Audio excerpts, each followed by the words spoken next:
Welcome in, everybody, to Betting Pros. It's time to place your bets. It is me, Joey P, Joe P Zapia, and today we're talking NFL Draft. We're just days away from the NFL Draft, and we're going to be chatting about player props. To help me break down the players, of course, is the one, the only Andrew Erickson. And before we even get going, I want to remind everybody, do not forget, set your calendars, set everything you have, alarms, whatever you got, because we will be hosting the draft live again, once again, next Thursday, April 27th, 7 p.m. Eastern. The draft begins, and we're going to be there. We want you to be there with us. We are the perfect second screen experience for the NFL Draft. While you're watching the players come off the board, we're going to tell you what to think of them from a fantasy perspective. We're going to help you with the wagering perspective. All of it, it's over on our YouTube channel. Again, youtube.com/fantasypros. If you haven't already subscribed, subscribe and click that little bell for notifications so you know when the coverage begins. But I'm telling you, it begins at 7 p.m. Eastern on draft night. Andrew Erickson will be there. The question is, Andrew, will you be wearing a tie along with me? No, I'm going to be in my joggers probably, because I want to be nice and comfy for the long night of excitement and ultimate tilt when the Patriots pick eventually at 14, 15, wherever they're going to end up picking. They're going to wild us again with another great pick. Can't wait. So it should be fun.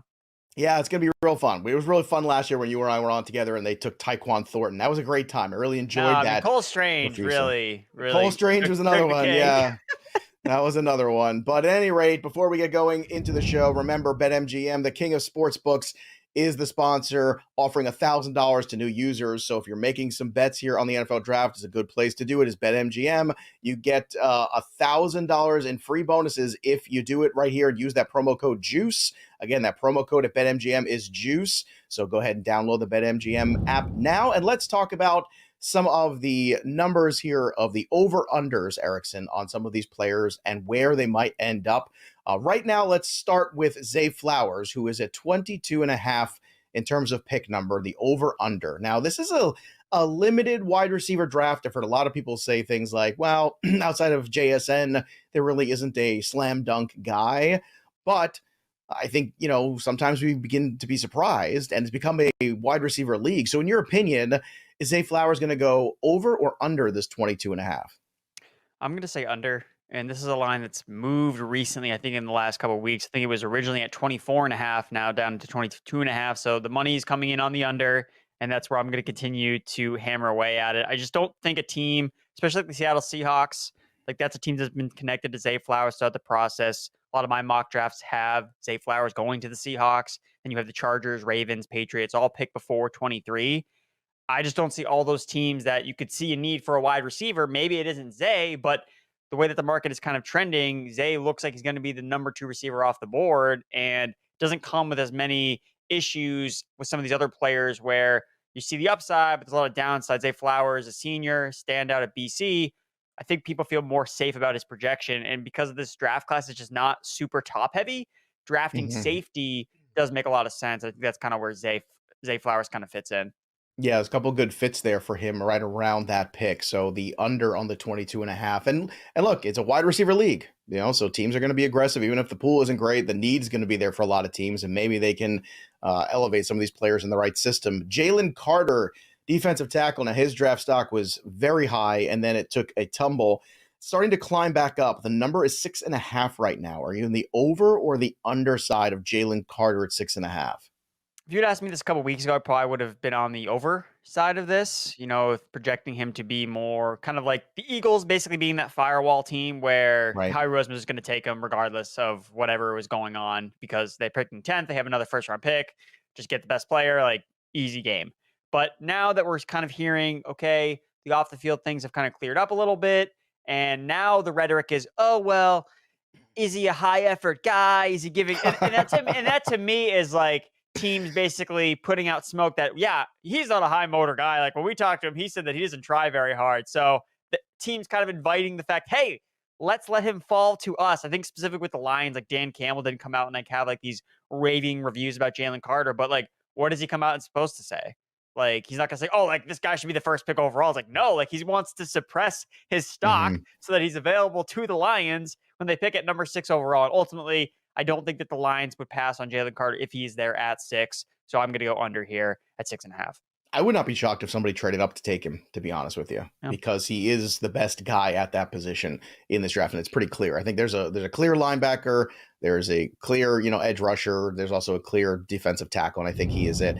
Anthony Richardson, this is a fun one because this is the toolsy quarterback, right?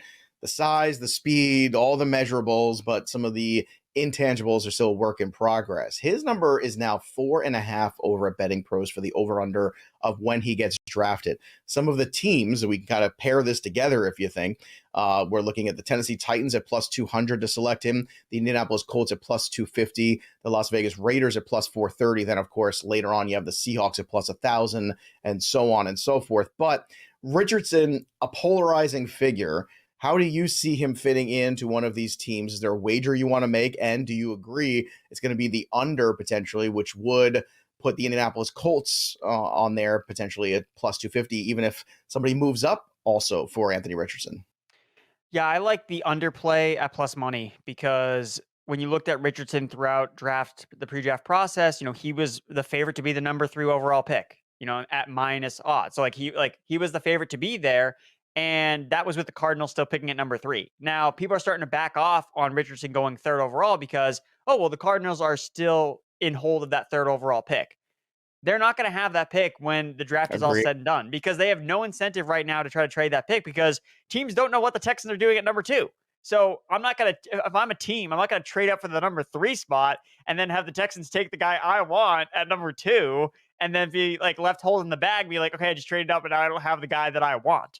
So this could be the thing that just destroys all mock drafts where the Cardinals make a day of trade and this trade can be already negotiated.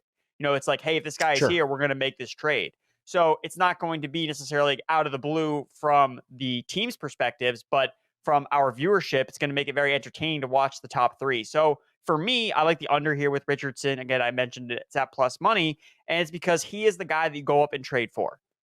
Who did the 49ers So who trade a does it? boatload of Is it a picks? matter of the Colts flip-flopping there and just paying enough to go up that one spot? Is it a matter of the Las Vegas Raiders making a big move, or the Tennessee Titans, who did take a quarterback last year, Malik Willis, but certainly were not, I think, thrilled with the progress he made as the season went on, considering they signed somebody off the street before starting him late in December?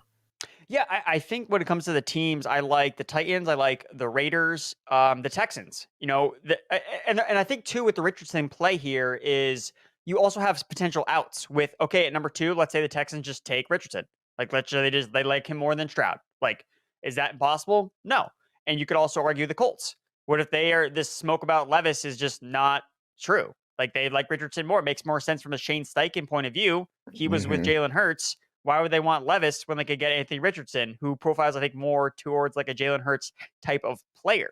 So you have 2 outs with that, and then you have the potential of a Titans team trading up or the Raiders trading up.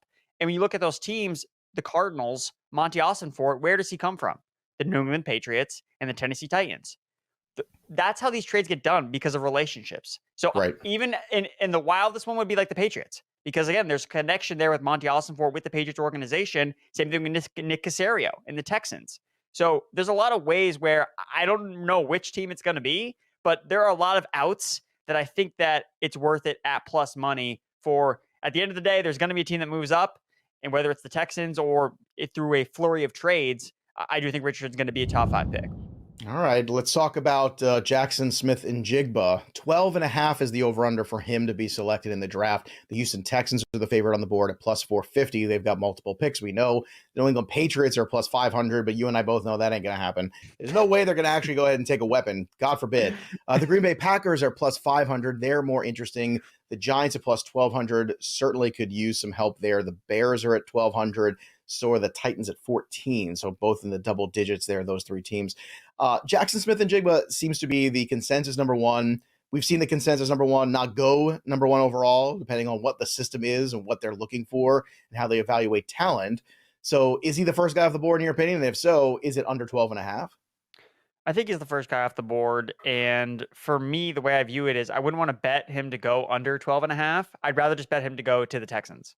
I think that that's a better way to kind of strategically use your units, in my opinion, because the Texans are the cutoff for me.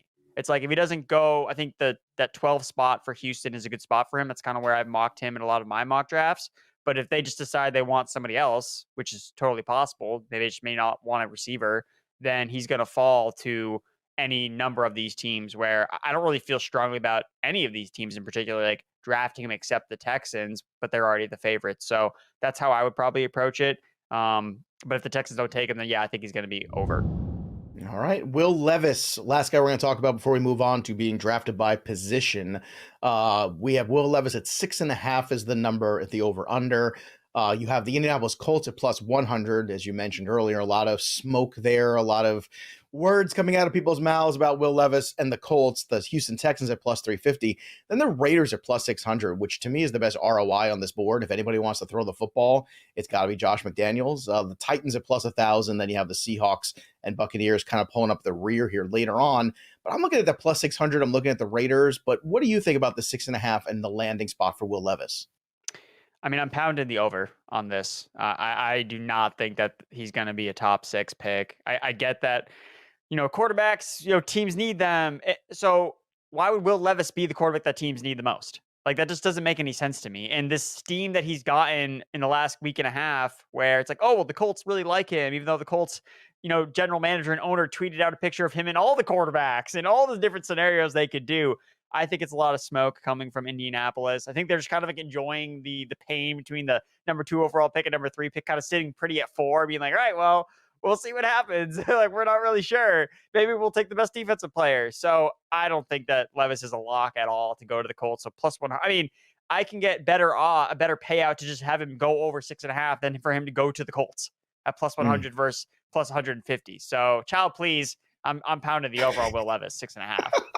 I saw an Instagram post of his where he was eating a banana with the peel on right off the bat. That's got to drop you in draft stock. Absolutely love that on draft night. That's disgusting. Like, I don't know. Like, to me, your draft stock has to at least plummet a few if you're going to do that kind of stuff. That's just madness. All right, let's get on with the show and continue to talk about who's going to be first in their grouping at position to get selected, because this is always a fun wager. And also, if you're going to make fun wagers, make sure you subscribe to Betting Pros YouTube channel that you're watching right now. And because right now we're giving away a free premium upgrade. So if you do take your wagering seriously, or if you're something you're getting into, this is a great opportunity. All you have to do is be a subscriber of the Betting Pros YouTube channel and then drop a comment below. And just like that, you are entered to win a free 1-year premium Betting Pros upgrade. So it's a great thing. If you want to check it out, you can go to bettingpros.com/upgrade and just upgrade now. If that sounds like something fun for you, again, the app is free. Some of the information on here, I'm telling you right now, it's going to change the way you bet forever. And we're trying to help everybody here make better picks, make more money. That's what we're trying to do. So make sure you, again, subscribe, drop a comment below. Maybe you'll be the winner. Again, that's youtube.com/bettingpros, or just upgrade for free today. Well, not for free, excuse me. You can upgrade for free that way, but bettingpros.com/upgrade. If you don't want to wait for the freebie, that's the way to do it. So start betting smarter and not harder with Betting Pros. Erickson, let's bet a little smarter here. Let's start with first wide receiver drafted. Now, you said Jaxson Smith-Njigba. He is the minus 250, clear favorite here. However, Zay Flowers is at plus 350. You have Addison at plus 600, and then Quentin Johnston at plus 12. Can you make any case for Zay Flowers here, or is this already just too heavy? The juice is there. JSN's the guy. I think JSN's the guy. And this is a tough class, too, because it's not really great at the top. But I think that Smith-Njigba's safety and floor just kind of makes teams feel most comfortable taking him versus some of these other players. Now, I think if you want to do it from like a long shot point of view, I think Jalen Hyatt, who I think that, I'm not even sure you listed off his odds, but it's just a speed. He's buried on there. Yeah. Like, that's the play I would try to make, is guys that have speed, because we see that all the time. Teams just always overdraft guys that are fast. We saw it with the Henry Ruggs draft when he clearly wasn't the best receiver. Like, it didn't matter. He's just going to be a team that wants somebody that is fast. So if Addison had tested better, I think that he would be a more polarizing bet to make. I think probably better. But for right now, I'm really kind of like laying off most of the wide receiver ones. It seems like pretty clear cut that it's going to be JSN. And then after that, I think there are some more question marks about who could be the number 2, but it's leaning towards Zay there as well. So is the way to play it, maybe do it live where you're watching it once JSN goes off the board, then see what the odds are on who the next wide receiver to go is, because that would be, I think, an interesting one, because you can make a case for a couple different guys. then depending on which team is there. So keep a close eye on that. Again, this is why you use the Betting Pros app, so you can stay on top of all these odds, and they're going to be moving that night. We're going to be broadcasting live on the Fantasy Pros channel. We're going to be helping you with that. But in case you can't be there for the broadcast, have the app so you can stay on top of all these changes. Also, tight end. Now, this one's moved because Michael Mayer was the guy. Now he's moved to the second spot. Dalton Kincaid has gone up to the first spot, minus 175. Mayer is now at plus 150. Then you have Darnell Washington at plus 700 and Luke Musgrave further back. So do you believe in this flip here where Kincaid is now gone above Michael Mayer? Do you think this holds, or is this an opportunity to wager on Michael Mayer plus money? I think it's an opportunity to wager on Michael Mayer plus money. I think that, what changed? What happened with Kincaid versus Kincaid never tested. The only thing that kind of came out with him was you know what I think changed? All of us talking about Kincaid being a fantasy asset. And I do believe it's not just us, but just media in general being excited for that style player and forgetting about, hey, this is the NFL first, and maybe the all-purpose tight end might be a little bit more appealing to certain teams. I think that that's completely accurate because teams value NFL tight ends that can actually block much more than they do just go out and catch passes. Michael Mayer is also much younger than Dalton Kincaid. Kincaid's a much older prospect. So yeah, I think this is a perfect opportunity. Like, I was waiting for Kincaid. I expected him to test eventually. And then I thought, okay, he's going to test. He's going to be more athletic. And then, okay, that the money's going to come in on him. Like, that makes sense. But he never tested. So it was a matter of, okay, he's healthy. Like, that's really the only update we got. And Michael Mayer just kind of was status quo, wasn't uber athletic when he tested, but we kind of knew that already. It's like, this guy just goes out and catches passes. He's Jason Witten 2.0, but Jason Witten had a pretty good NFL career. If we're looking at how he did over his entire career. So I think that, Mayer plus money here is definitely the bet to make. Now, we've got a close one when it comes to the offensive linemen. Peter Skoronski is at plus 110. Paris Johnson Jr. plus 110. Broderick Jones is pulling up the rear at 700, and Darnell Wright plus 800. So Johnson or Skoronski, who do you think is the first guy off the board? So it's interesting because it really depends on the books that you look at, because I've seen varying numbers across different types of books, whether you're looking at BetMGM, DraftKings, Sportsbook. Like, you're seeing sometimes Skoronski's the favorite at minus odds. And in this situation on FanDuel, he's at plus odds, tied with Paris Johnson Jr. So I think for me, it's still Skoronski. Like, that's the guy I would want to bet on. I think that he offers a little bit more versatility. Again, he played left tackle at Northwestern, but he's a little bit smaller. So teams might view him more as an interior offensive lineman, shift him over to guard. But at the same time, we're kind of getting away from, your tackle has to have X length of arm length for him to be able to survive. It's like, no, the game doesn't really work that way as much anymore. Like, offensive line coaches aren't necessarily harping on the arm length necessarily as much. So for me, the ambiguity of the top of it makes me want to go right down to Broderick Jones at plus 700, because I think that if the Bears are on the clock and they need an offensive lineman and they're kind of like the first team projected to take an offensive lineman, I think Broderick Jones is their guy. Because when you look at Broderick Jones' profile on Mock Draftable, it's exactly the same as Braxton Jones, who the Bears drafted last year.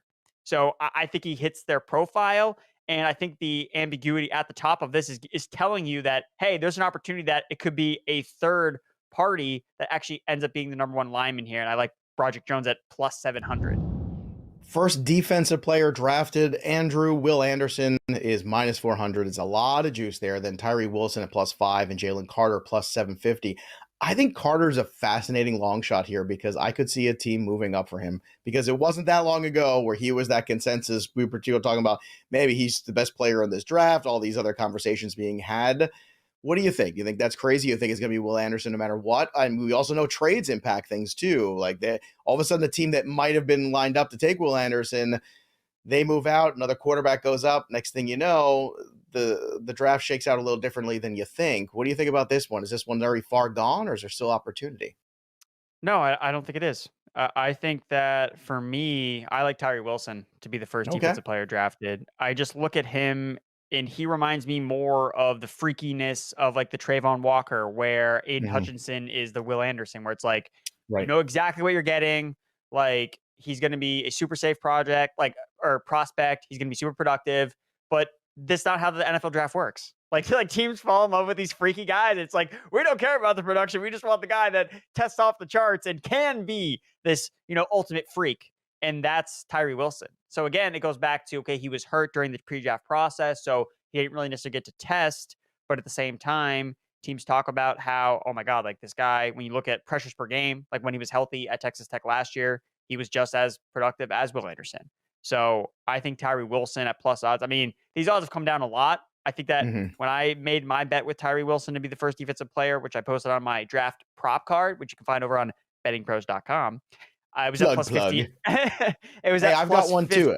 Look, that's a great way to help track and Yeah. also to see what other people are wagering into. So it's a great feature that they offer there. But you've already invested in this, is what you're saying. Yep. Here. So I got it at plus 1,500 for me to be the Right. first defensive player, and now it's down to plus 500. So again, still Pretty a good. hefty payday still. So I think Tyree Wilson, just go chase after these freaks, because NFL teams just, they salivate over these players and they find ways to get around the, oh, well, you know, Will Anderson is fine, but like, oh, well, like what could Tyree Wilson be? So yeah, that's the way I would approach it. Now it's a very good cornerback draft too. Christian Gonzalez seemed to be the guy, and now Devin Witherspoon in a lot of books has gone past him. So Witherspoon's at minus 200, and Christian Gonzalez is now at plus 150. Do you think that holds? Or do you think now's the time to buy in Christian Gonzalez now that it's flip-flopped? Yeah, again, it goes back to, you know, we have this one guy that's there throughout the entire process, and People then get bored. They get and then bored. people get That's what bored, happens. or the guy tests. And this is exactly what happened. Devin Witherspoon had his pro day. Oh, what do you know? Now he's the favorite to be the number one corner. And it doesn't, the way that it's set up is people are basically pegging him to go to the Lions because they're a man coverage corner team. That's what they need. They traded away Jeff Okudah. So it's like, okay, it makes sense. They need to draft the cornerback. But now that you're kind of factoring in the Jalen Carter, okay, he could fall. They're going to take Jalen Carter instead of Devon Witherspoon, even if they need a cornerback more than a pass rusher or a defensive tackle. It doesn't matter. They're going to take Carter because he's the best player on the board. Whereas Christian Gonzalez, he's more scheme versatile.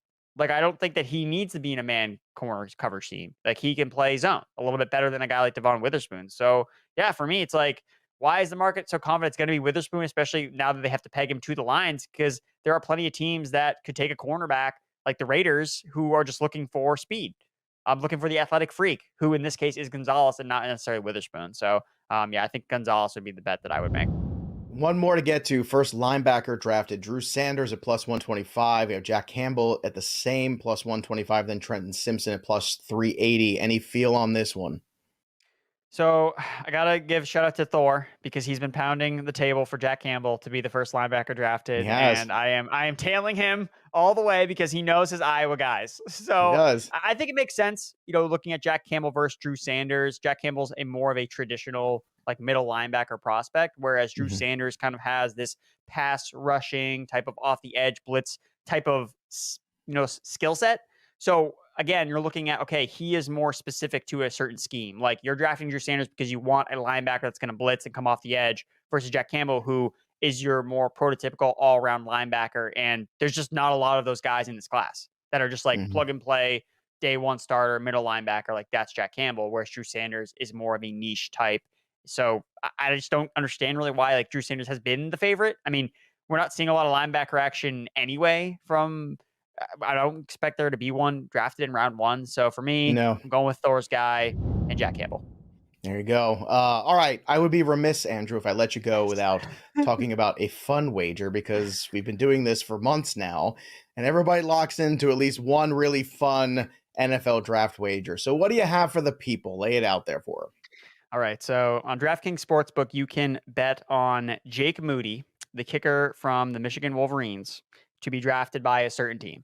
So you could bet him different odds to be selected by a certain team. And for me, that team is, I think it's going to be the New England Patriots because I know my Patriots. And the spiel for why Jake Moody will be a Patriot when it's all said and done, which again, you can get right now. Last time I checked was at 20-1 odds. I got it at 30-1 odds. Sorry, guys. But it was on the draft prop cheat. So if you had read the article, you would already know about this. So anyway, with Jake Moody was the kicker at the East-West Shrine game who was coached by the Patriots coaching staff.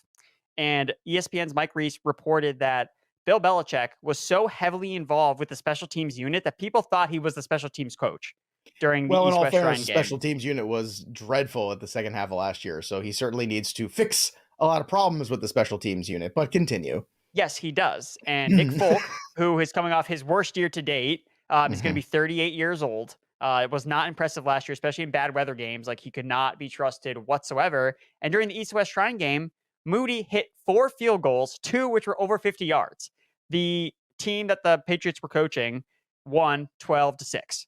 This is how Bill Belichick wants to win games in the NFL this next season. He wants it on the leg of Jake Moody from Michigan, and to add kind of another sprinkle towards the connection of Michigan, the Patriots have already had a Michigan kicker in their system a couple years ago, Quinn Nordin. They had signed him as an undrafted free agent. Quinn Nordin used to play with Jake Moody at Michigan. So I'm just connecting all the dots here at 20-1 odds. Look, when he gets drafted by the Patriots in the 6th round on Saturday, day 3, you're going to be jumping for joy. Be like, oh yeah, this is great. Jake Moody to the Patriots. So that's my long shot bet for fun. There you go. You got a kicker wager, everybody. What's better than that? I can't tell you. And if you want more insights, remember, join us live for the draft on our Fantasy Pros YouTube channel. Again, youtube.com/fantasypros, 7 p.m. Eastern, Thursday, April 27th. We will be hosting the draft live yet again. Thor Nystrom, Matthew Friedman. We've got Andrew Erickson. We've got Derek Brown, a whole cast of characters and analysts for you to break down the picks. We're going to be talking about wagering as well. We're going to talk about fantasy a lot. So we want you to be there and be a part of it. Again, make sure you click that little bell for notifications when you subscribe so you know when the coverage begins and be a part of it. Don't forget also to download the BetMGM app and use that promo code JUICE for $1,000 in free bets when you use that promo code. And don't forget, once again, go premium today for Betting Pros. BettingPros.com/upgrade. Start betting smarter, not harder. And if you want to take a shot at getting a free premium upgrade, you drop a comment below in the chat and you subscribe to Betting Pros YouTube. That'll do it for us. But the story of the game goes on. For Andrew Erickson, I'm Joey P. We'll see you next time, kids.